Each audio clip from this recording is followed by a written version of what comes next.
Inflammatory bowel disease actually on the rise in North America, and some experts believe improved sanitation and hygiene may play a role. That theory is leading some patients to get, we might say, down and dirty with a parasite. More and more adults are trying worms not as a dare, but as a treatment for life-threatening diseases. Why not? We had nothing to lose.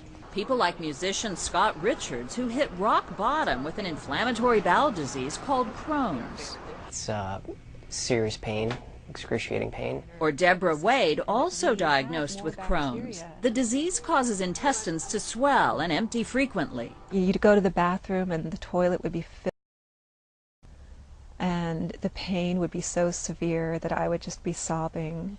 Gastroenterologist Dr. Jonathan Turdeman of UCSF has treated Scott and Deborah for years. He says Crohn's is a destructive immune disorder. Your body's immune system is overreactive or hyperreactive to things in the environment, most importantly to bacteria that are in your bowel. And you have a reaction that ultimately damages the bowel. There's no cure for Crohn's. Medications can keep things at bay, but can have serious side effects or even stop working. You get to the point that there's nothing to do to help you. There's no one, there's no medicine left that works. And all you have to do is just suffer. Scott and Deborah felt hopeless until hookworms came into their lives. The parasite is common in undeveloped countries, places where inflammatory bowel disease is rare.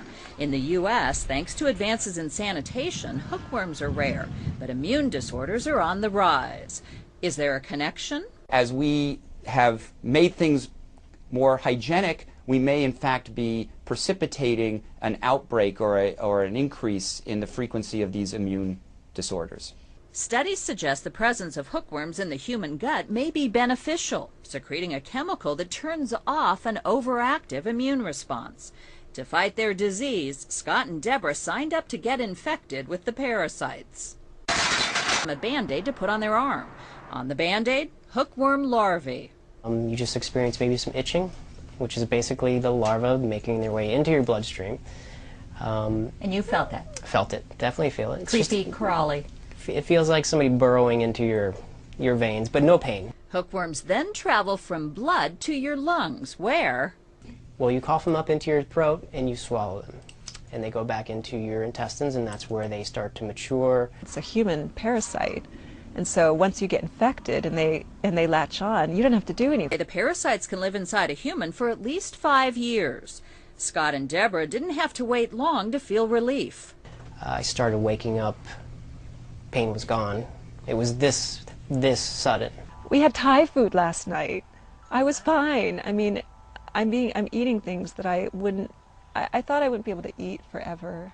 And while some believe the therapy may help a whole host of immunological diseases, including asthma, allergies, even multiple sclerosis, not regulated by the FDA,